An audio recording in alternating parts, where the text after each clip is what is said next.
This FaceTime box popping up really throws me off. Yeah, they did not make this better. Because it starts ringing, and then I have to wait for that box to pop up, for the small pop-up to pop up. You know, I don't know. I can remember working at the Genius Bar in 2000 and I can't remember when Lion came out. I know that Snow Leopard came out in August of 2009, and maybe Lion came out the year after in 2010. Anyway, I just remember another genius saying he was concerned about the iOSification of macOS, and I remember thinking, like, yeah, there's certain elements of iOS that I do like. I do like a unified UI, but there are certain things that, it's a computer. It makes sense to do it the computer way and not the multi-touch way. And this is not the case. I really think this is where the phone, and because the phone existed on iOS long before, and FaceTime existed on iOS before it was on the Mac. Well, maybe they brought FaceTime to the Mac, but there was certainly video chatting before FaceTime. Regardless, consolidating it and doing the app, making it function the way it does on iOS would be beneficial here. Just having the phone app and the FaceTime app, and then the FaceTime, I selected a FaceTime audio call, but the camera stays on until you answer the call. I'm like, come on, that's a step backwards. Yes. I didn't mean for tonight to start with a rant. Oh, good. I just thought it was good comedic timing to. Yes. How was your Thanksgiving? It was good. We hold on. I was playing with sliders ever so slightly, and I got my voice a little too loud in my ear. It was good. We had colder weather than I was really prepared for, but it wasn't that bad. The trip itself, smooth sailing. Hotel room was really nice. We had a couple of days that we dropped Jacob off with the grandparents for us to have a quick little staycation type thing there. Yeah. Like, did Emily get to show you around? We didn't do a whole lot of exploring beyond what we've explored in the past. There was one park that we went to that we had not visited before. That I don't remember the name of the park. It's something like Hollyland or Holland Park. If you look up the ruins at something park, it'll come up. The ruins are actually literal ruins from a building in New York that were donated to the park when they were doing something like reconstructing the facade or something. I don't know. But it's just a neat. Oh, that is cool. Yeah. Holiday Park. That's it. Holiday Park. And so That's really cool. We went there, looked around, and took a few photos just for fun textures, and pretty much called it a day. We spent more time just relaxing in the hotel room because it ended up being such a nice room. And we had a fire pit on the terrace that was attached, and so it was just fun to relax. Yeah, I saw the picture of the room that you posted, and I was like, oh, hey, that's nice. That's really nice. We originally... It's funny that 2 years ago, I think it was, when we went up and visited, I did some just general exploring, and I saw the hotel, and it caught my attention enough to swing in and take a picture of the building just to remember it for whatever, future reference wise. And then we were thinking about doing an Airbnb an hour or so away or something, and looked at a couple of other options while we were there. And then Emily pulled up that hotel and it sent me a link, and it prompted remembering it from having explored some on my own. And so we decided, you know what, let's give it a shot. And then as we were looking at the rooms, it's like, well, if I'm going to make it a getaway kind of thing, why don't we do a larger room and just make it a getaway? And part of it was also I made the argument if I wasn't going to have the hot tub available, I wanted a fire available, and Right. so that was the trade off. And it was a much nicer room than I expected. I loved the aesthetic. They really embraced the old ironworks type of look and feel, because apparently that's what the building was, or at least was an homage to it, if it wasn't actually a legitimate ironworks at one point. That's pretty cool.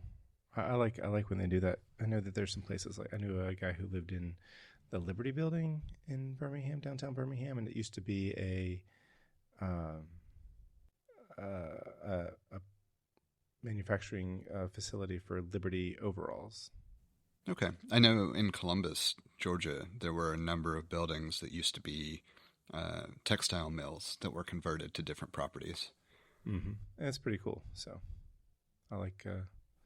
How was your holiday? It was good. We had a good time. I had a good time. Good. We continued our tradition of not doing turkey. What did you have? So I don't remember if it's been 3 or 4 years now, but at some point in the not too distant past, we had sat down and said, why are we doing turkey? Neither one of us really love it that much. Like, what? Why are we doing it?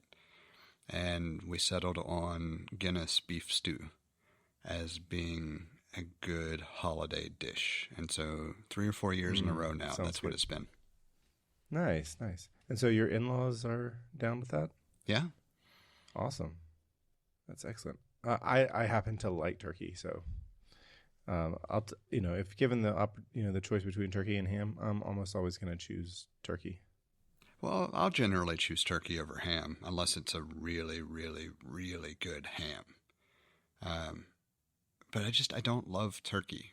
Like I don't hate it. I don't mind it necessarily, but I don't love it. The whole reason for the meal for me is just the nostalgia. Mm-hmm. See, and yeah, I think this is the only time of year I have turkey, so it stays special for me. I can see that. The one thing I do miss that we'll end up doing, one of my grandmothers used to do the Pepperidge Farm stuffing that comes in a bag, and the way she would make it was a little bit different from just the mix it with the butter, package ingredients, the directions they give. But that flavor profile was always something I looked forward to because it was different from everything else everybody made in the South. Because, down here everybody makes cornbread dressing. Yep, that's what I did. And I never had a problem with it, but hers just had a much stronger flavor to it, which I really loved. And so that tends to be the one thing that I decide, let's have some other meal where we incorporate that as a side or something, just so I get it over the holidays. Yeah, that makes sense. I would say that reminds me of a story of like one time I was an asshole, a bit of an asshole. Like I wasn't an asshole about it. I just was not recognizing, hey, you're being an asshole here. But I just remember telling the people who I did 0% of the helping of cooking, but definitely did a large percentage of the help eating. But I remember saying, it would look nicer. I said to the people preparing the dressing, I said, it would look nicer if you used red peppers or purple onions. That was not red peppers, but purple onions instead. And I think about that, and I'm like, that is not a thing I should have said. And if I really wanted it to look nicer, then I should do it myself. And I ended up doing it myself. And when I make dressing, I make it with purple onions because I think it looks prettier. Yeah, I don't know that I've ever had it made that way, but I can see the rationale for sure. Yeah, I made dressing this year, and I did a bad job. It definitely got away from me. I was working to try to get the recipe down in a better way instead of because measuring X number of cups of bread is not ideal or cornbread, and I wanted to do it by weight. So I was trying to work from there and get the weights in, and in the process I forgot to put seasoning in, and I also added too much salt, and because it just said add salt to taste, and I'm like, give me something to start with. So, and I was trying to do that, and I too much salt and not enough, not any seasoning. So I told everyone, if you don't like the dressing, neither do I. You do not have to eat it. It is not good. It is way too salty. So I, after I didn't wait. Like I had my first bite of it, I was like, oh no. And I was trying it along the way just to see if I had seasoned it to taste, and I was like, oh, this is not going to turn out well. And I was hoping it would get better with something, but as you would expect, the only way to, if you've added too much salt, the only way to counteract that is add more of all of the other ingredients. That's the only way. Yeah, sometimes it happens. Sometimes. I would assume at least now you have a better starting point for having the recipe in a way that you want it. It was actually kind of a bust, because it was too much bread, and I was using homemade bread, so it was much denser. So, and it wasn't torn; it was cubed, and so I just need to the cube. I don't know. I need to do some stuff. I need to do some. I need to do it again, and I kind of want to make a smaller amount, so I might do a much smaller. What you call it? I don't know. Batch. Something like that. Yeah. I don't normally do homemade cornbread anymore. Yeah, I made cornbread. I made bread. It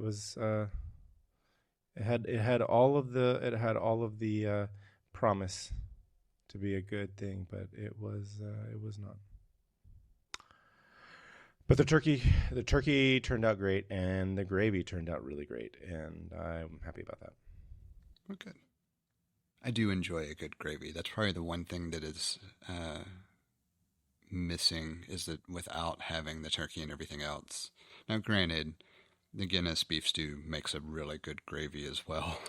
So it's served over mashed potatoes anyway, and so it's its own enjoyable thing. But yeah, I do occasionally like a good just gravy. Now, I see in your notes we've got a trolley problem to speak of, a new trolley problem. We do, and I know I had shared this before because we talked about potentially wanting to do an episode on it in general, and the more I've thought about it, the more interesting I think this version of it becomes, because it's easier to speak to larger, or to extrapolate to larger social problems in different ways. So maybe to recap the original trolley problem, there are multiple variations, but the essence is that you've got a trolley going down tracks. There's a split. You've got 4 people on one side, 1 person on another, and it's whether you pull a lever to run over the group of people, or don't pull a lever to run over the group of people, or pull a lever to divert and choose the lesser of 2 evils, if you will, for lack of better phrasing. Yeah, it's like, do you sacrifice 1 to save 4, or sacrifice 4 to save 1? And I think there's been I don't know if the original had any weighted the 1 versus the 4, like the 1 is your best friend and the 4 are complete strangers, or the 1 is a young person and the 4 are senior citizens. And I know that there have been I know that it has been presented that way, with the weighting it in that way, but I don't know if the original included those social weights. Yeah, I don't recall the original having that, because the original thought was also focused more on the exploration of, are you an active participant in the death of someone, or an inactive participant resulting in the death of someone, kind of thing, and speaking to that aspect of the problem. It's like, do you do nothing and allow 5 people to die, and therefore you did not kill 1 person or 4 people? Right. Okay. So anyway, it's out there. It's all out there a lot, and there's a new variation. Yes. Yes, and so and I don't know that it's definitively a new variation, but it's definitely reminiscent of it. And it was It's a new set. presented, yeah, it was presented as a new version of the trolley problem. Well, it's Um, got more socially relevant. The details have changed to be more socially relevant. We're not talking about a trolley any longer. right. So the way it was presented, Drop it. is, or the concept was, a professor posed a question to a group and asked for their response. And the question was essentially that there's a man who invents a medicine necessary to save your significant other, but that they are charging more money than you're able to pay, and they won't accept credit. So essentially, you are unable to purchase the medicine to save your significant other. Uh, it goes on to add a caveat that you are against stealing, but you also don't want your significant other to die. So what do you do? Was starting an OnlyFans page an option? It does somewhat negate the thought of American capitalism coming into play. But at the same time, I can understand not necessarily framing it in that manner, because you could say this scenario could happen often enough that other people's charity would eventually not continue to pass the test.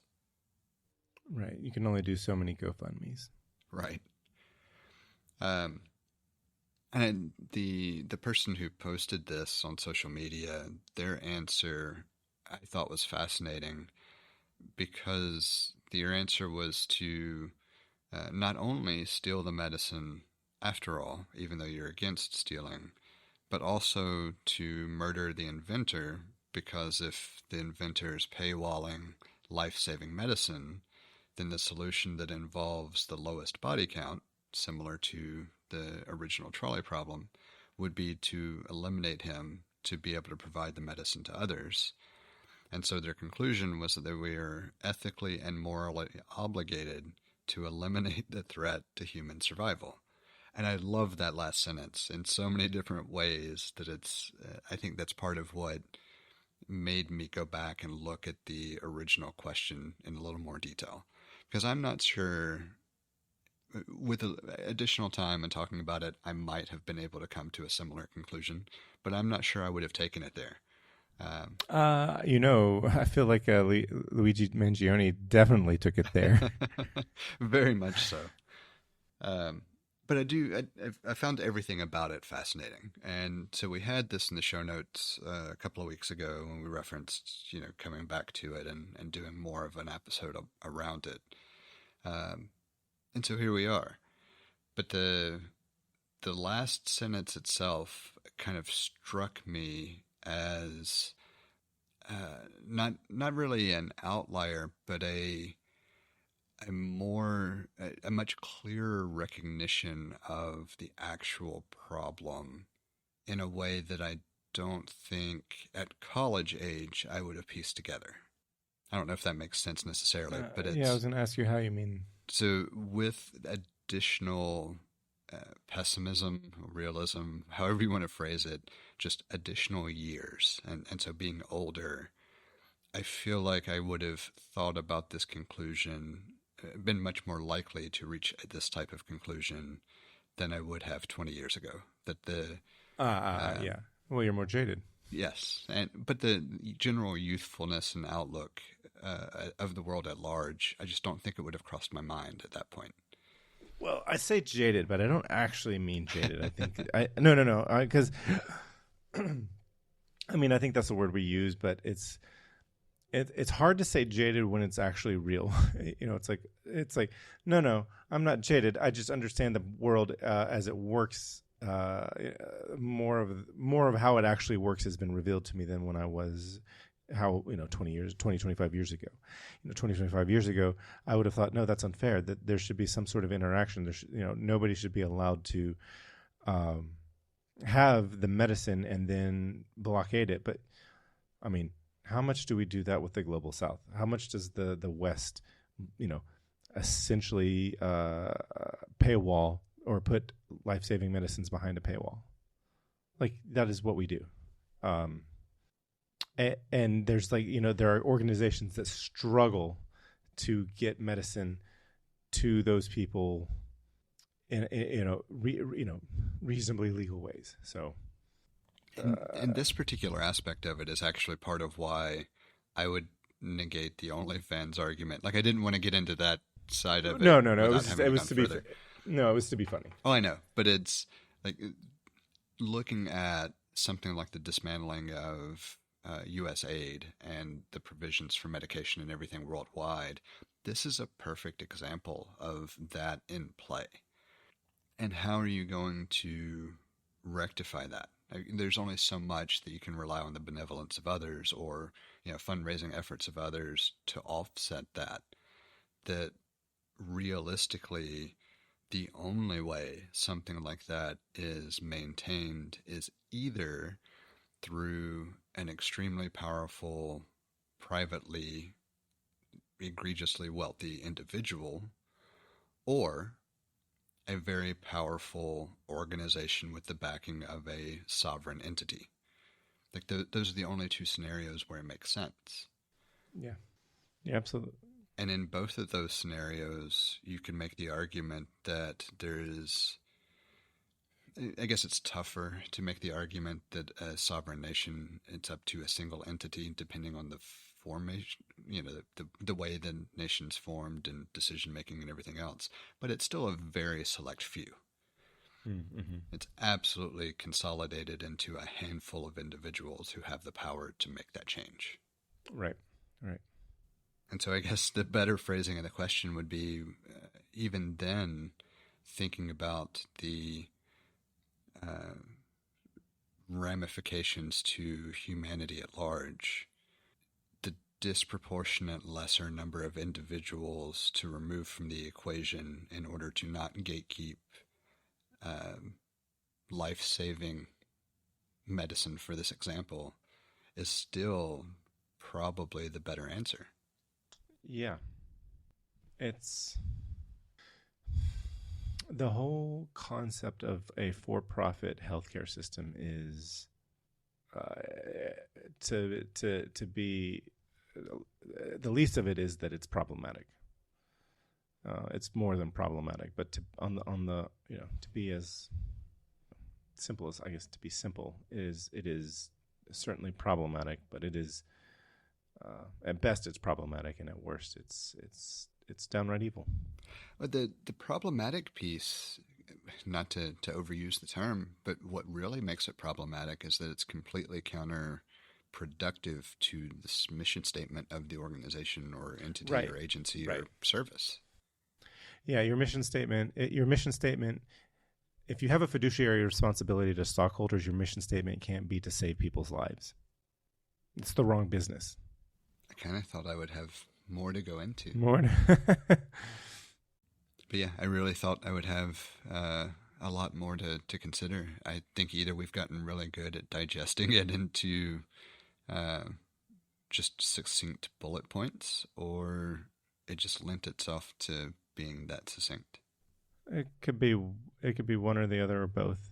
But I will say, anecdotally, I have had some moments where I was talking to somebody and the subject came onto something that you and I had talked about on this podcast, and so I just was like, this, and actually this has happened at least a couple of times with two different people on two different topics, and I just laid it all out there, and it was like, they were like, wow, that's so well thought out. And I was like, in my head I was like, oh yeah, I know.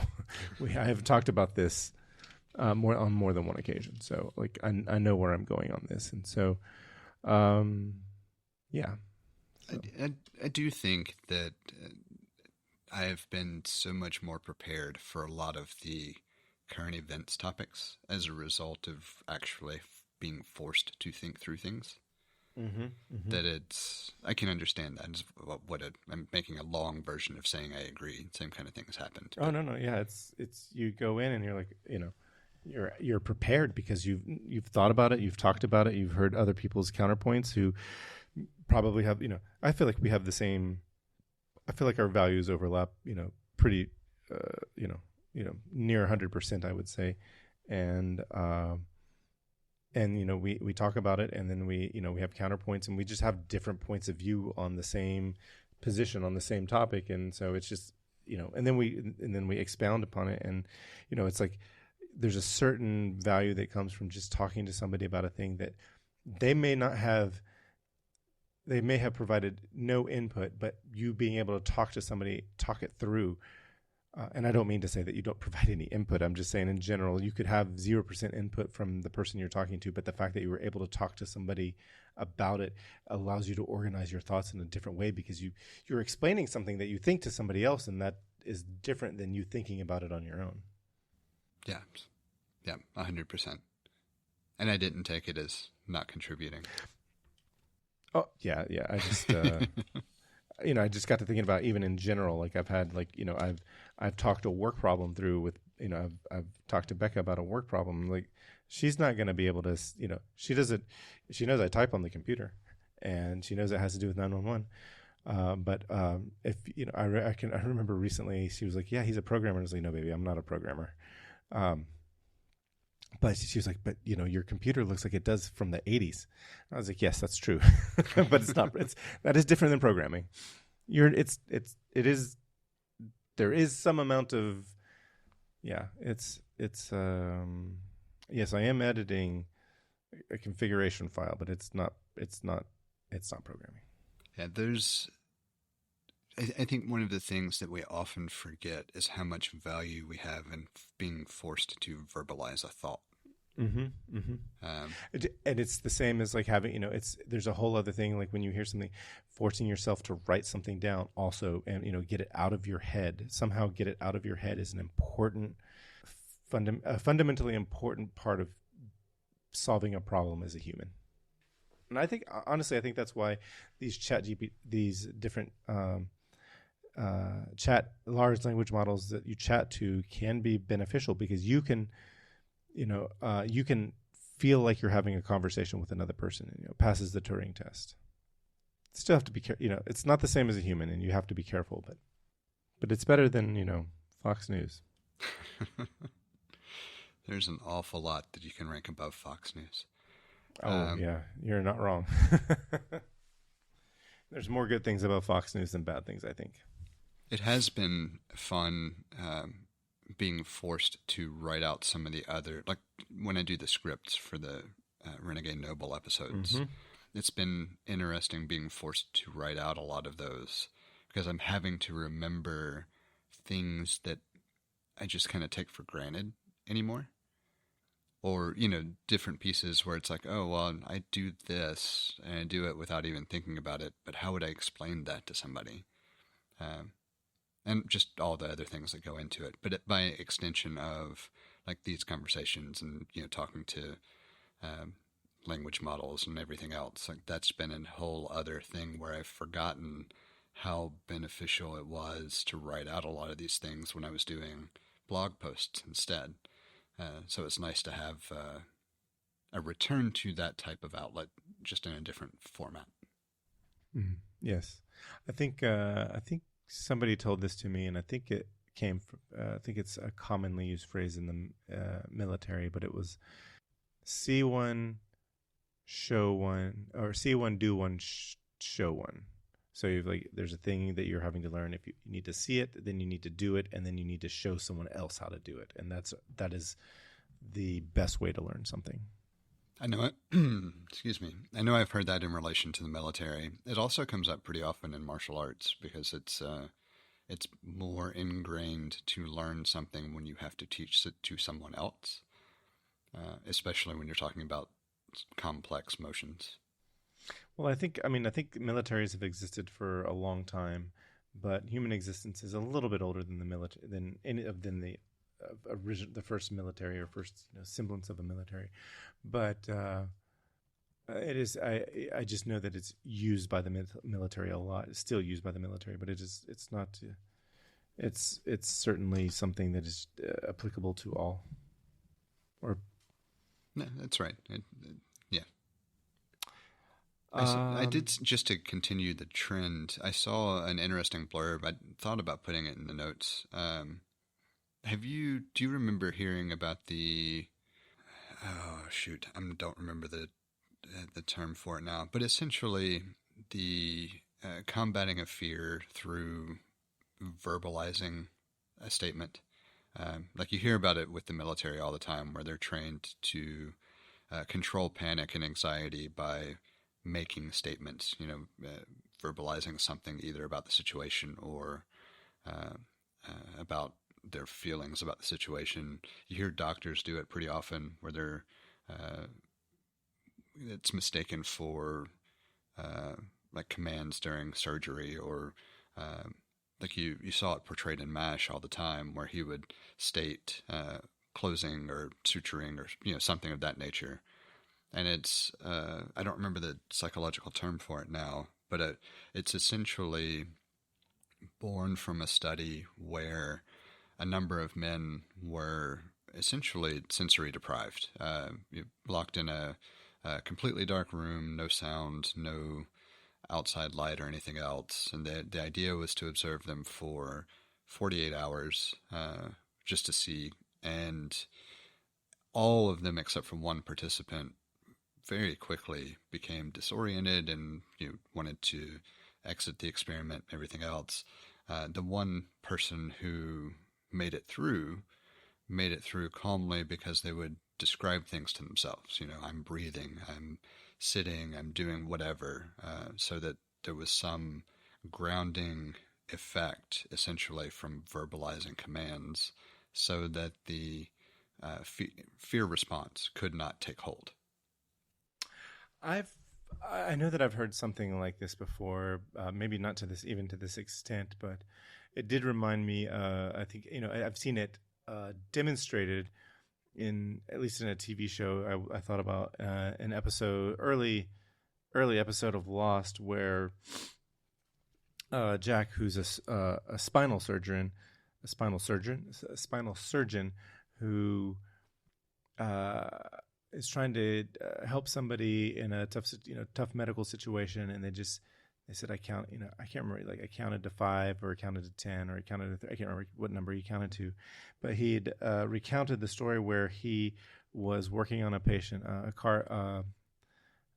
patient who was in an automobile accident, and he was working on their spine, and he nicked the spinal column, and down at the bottom of the spinal column, it's not a single cord. It's where the nerves start to branch out to go to the lower part of the body. So it's like lots of different nerves that are separated, and so it's a big mess. And so they actually, I think that it's called the cauda equina, that section of the spinal column or spinal cord, and it's Latin for horse's tail, because of how many nerves come out. And so he cut the sac that it was around I guess it was the meninges, and he said, I counted to 5, and then he went to work, and it's, I think that's the same sort of thing. You don't panic, and you just do the thing. I also I love the way Matt Damon's character in The Martian did that. He would just constantly tell himself, work the problem. And that's been one that I've used a lot. It's like, in my head, I'll tell myself, work the problem. It's like, what's the next thing? Work the problem. Yeah, just fascinating how many of those different things, I guess, for I don't know of another way to describe kind of all the disparate psychological tricks and theories and all, but how all of those things kind of extrapolate from one another. Yeah, I hadn't thought about this, and when you mentioned it, it took me to a slightly different psychological area, and I'll see if I can find what it was that I found, but I'm surprised I didn't think, we should talk about this, because it was really good. But it was basically for certain the psychological effect certain Rage Against the Machine songs have on the listener, and I found it really interesting.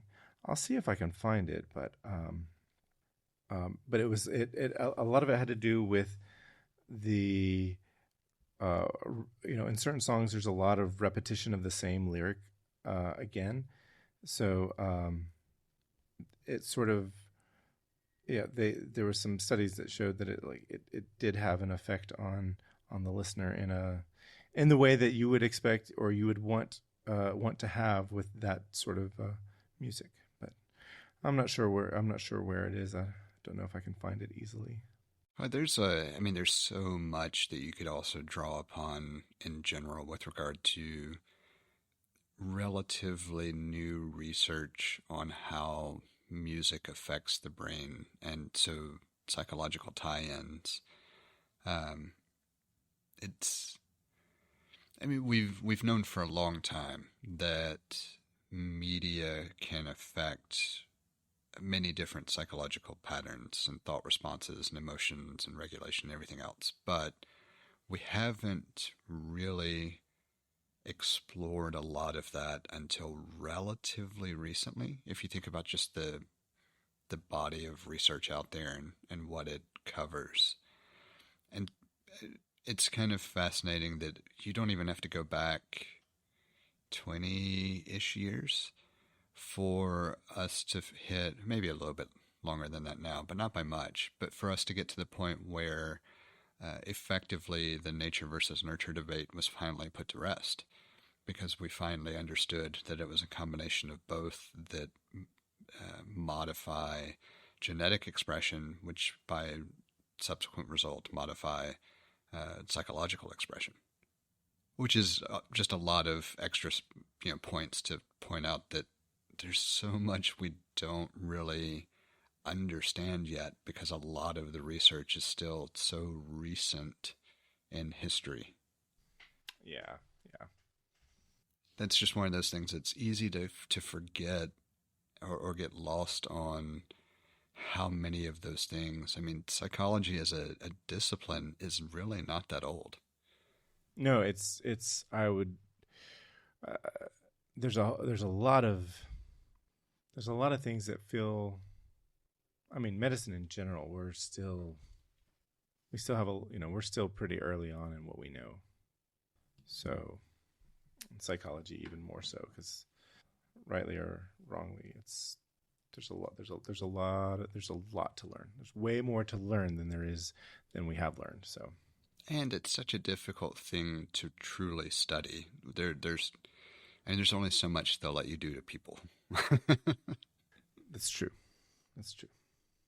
So, I took a look at the list from GQ about the best James Bond movies definitively ranked. Yeah, I happened to stumble across this one and thought, after referencing the article about the actors being ranked, it seemed like a logical progression. When I first pulled up the article, I was just kind of skimming, and so it took me by surprise when the worst ranked was Casino Royale. And then I had to go back and look, and there was essentially a spoof version that I didn't even realize. I knew in the back of my head it had been done. Like, I do remember hearing about it. Yes. But I've never seen it. And it just didn't come to mind. I saw Casino Royale and immediately thought about the Daniel Craig one. And so I saw it, and then I went up the list, to the next one and saw it. And it's like, nobody in their right mind would rank them this way. And so I went back and looked, and that's when it all clicked.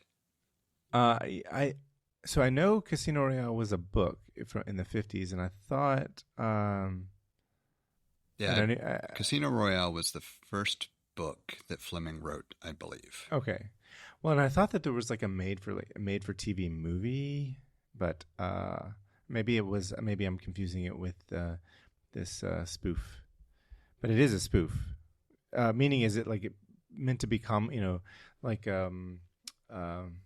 Austin Powers is very much a spoof of the James Bond Yeah, I don't get it that it was a spoof in that sense. Well, I say that, and then I happen to catch in the description that uh, the actor Niven plays an older, quote unquote, real Bond. Alan plays his American nephew, Jimmy Bond. So maybe it is a spoof. Or maybe that was meant to be unironically his name. But it was directed by Orson Welles. Yes. So, okay. And I forgot to put the Apple News link in the show notes, but I'll make sure I do that too. So this is not all the Bond movies. No. Okay, It's essentially the top 25, 26. Yeah, Well, I guess that would actually include all of them at this point. Yeah, I don't know how many Bond movies there are, so. But I feel like I don't remember seeing certain ones. Like, maybe not. So, anyway. Yeah, I think if I remember correctly, the only one I didn't recall seeing in the list was Thunderball, but it might have been in there, and I just kind of scanned over it. I think it is in there. So, yeah, it's number 7. Okay, because I just kind of looked for, like, it caught me by surprise that on Her Majesty's Secret Service they ranked as high as they did. Yeah, they ranked it at number 5, and they had Tomorrow Never Dies as number 6, and I'm like, I'm gonna disagree with lots of these.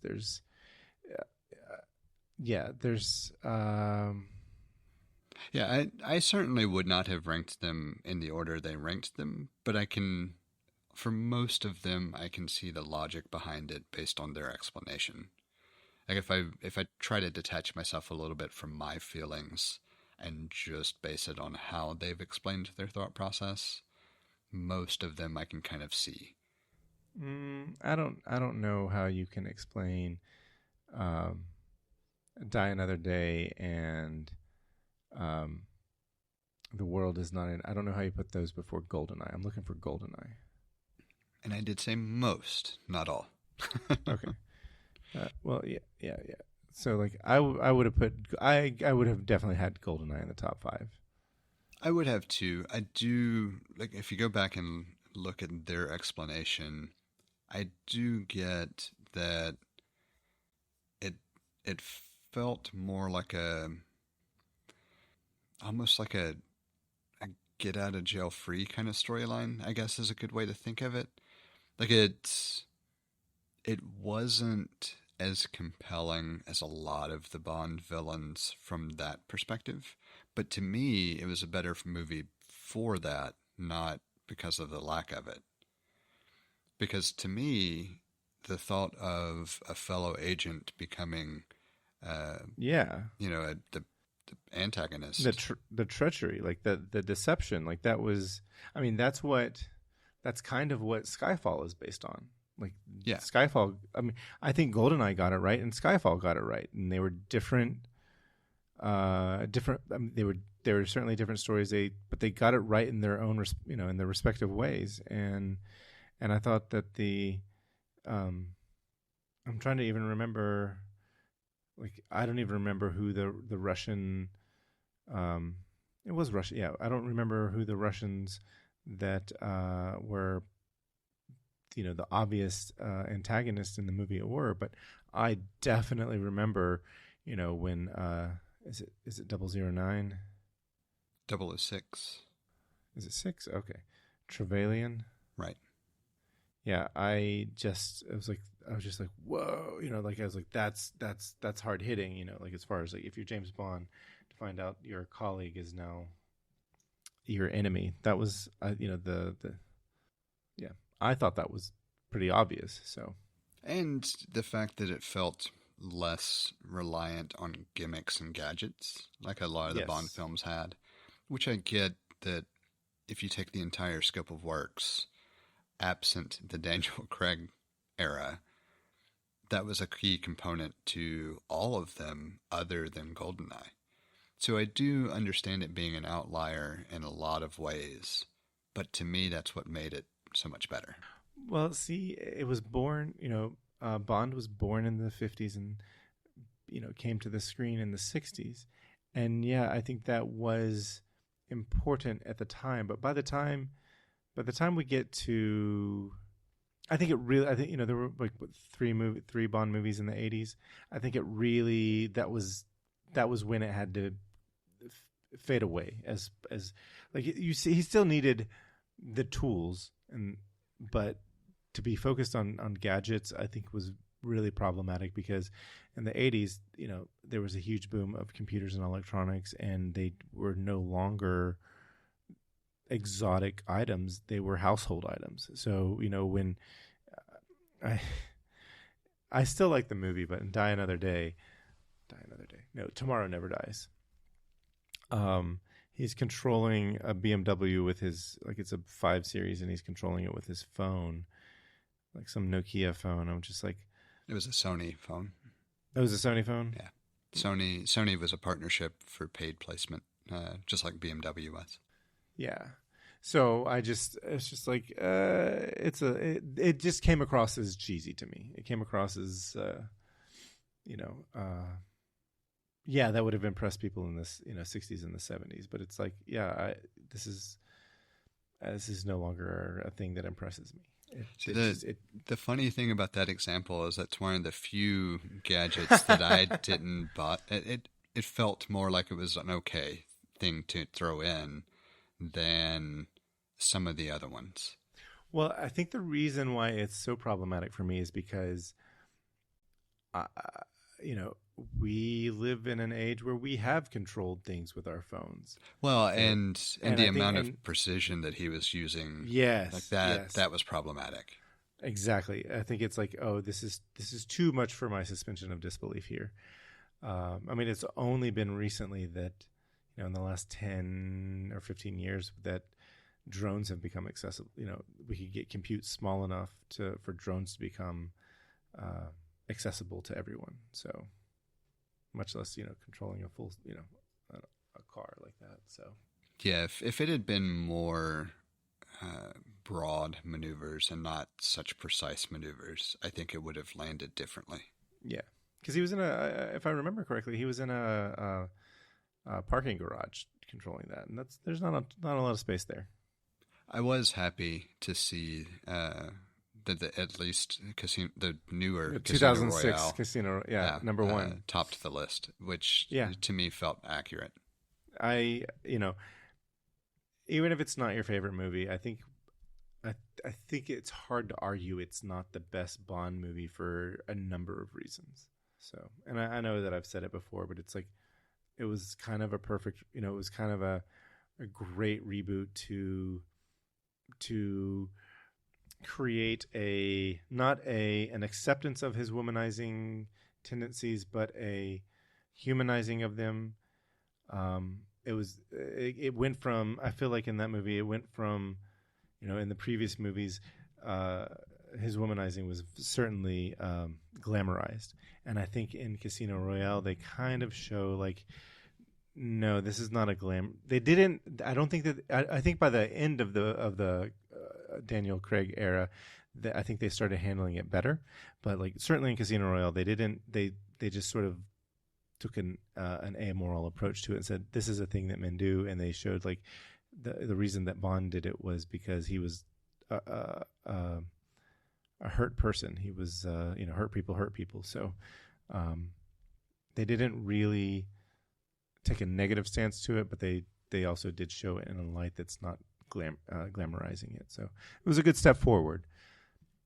I thought they did a good job of hitting two kind of contrasting points. One, showing it as a defense mechanism because of him being burned, but also showing that he learned in his role it was a way to manipulate others. So it was another tool without having a sense of morality ascribed to it.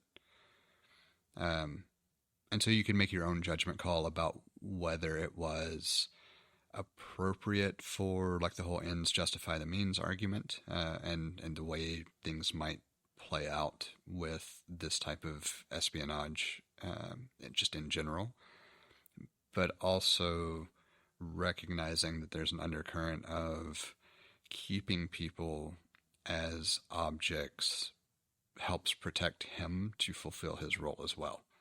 And neither one of those become glamorized. They become more a core component of what it means to operate in this space.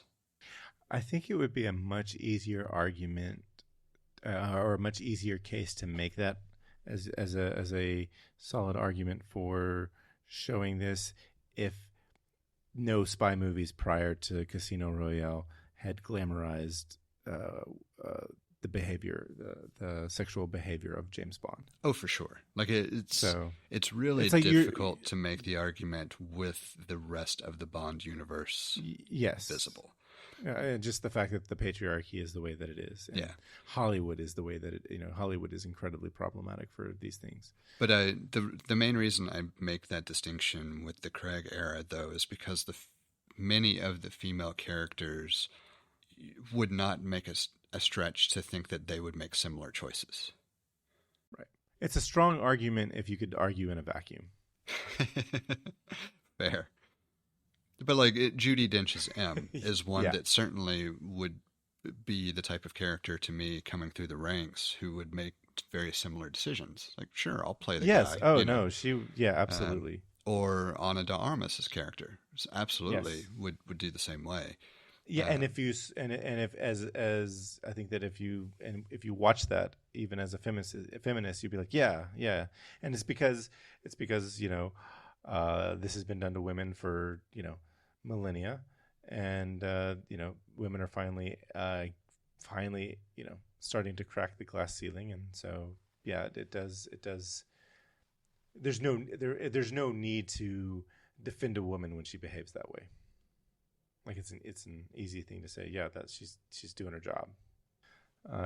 When you looked at the article, I looked at it on GQ's website. Did you see a ton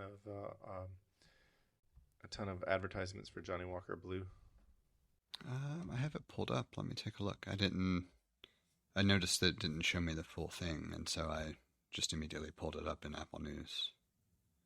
It wants me to subscribe and sign in to be able to read the rest of the article. So no, I actually don't see many advertisements at all. Huh. I wonder why. I mean, I didn't have any problem showing the whole article. But... See, I didn't. There's something with cookies that happens because the first time I pulled it up, I just pulled it up on GQ's website and I scrolled the whole thing. And so I know that they're doing the similar thing that the New York Times and others do, where it stores a cookie so that repeat visits take you to the alternative version. The paywall. Yeah, and I just hate it. Like, I don't mind if you want to get subscribers to read content. That's fine. I understand it. But if you can create an account to see X number of articles, just show me the damn articles without having to create an account. You don't need info. I can create a bogus account and see the article just as well as anything else. Yeah, but they're relying on most people to make real accounts. I know. So you can get all those emails. And I get it because like one of the things I'm doing currently is looking at lead generation and funnels for my stuff as well. So I completely understand it. It's just I still don't like it. I would rather it be something where instead of having to create an account to peruse stuff, let me see something of interest that makes me say, you know what, I want to create an account and share my information with you because of this other interesting thing, not just to read something randomly that I can read for free in another medium. Right. And I think that's my big thing. Like I can just turn around and take the headline and drop it in Apple News and see the whole article. We have a number of different ways set up for you to get in touch with us to provide feedback, ask questions, or just comment in about something we've discussed. You can hit us up on Twitter or Instagram at untitled_hosts, or shoot an email over to untitled.hosts@gmail.com. Or get in touch directly with Jesse at jthart.com, or get in touch with me, John, via telepathy. If you would like to support our work, or are interested in listening to our new after show feed, head over to patreon.com/theUntitledPodcast and take a look at the options we have set up. Thank you for listening. We hope you've enjoyed the show. and we hope to connect with more of you as we continue this journey. That's a wrap.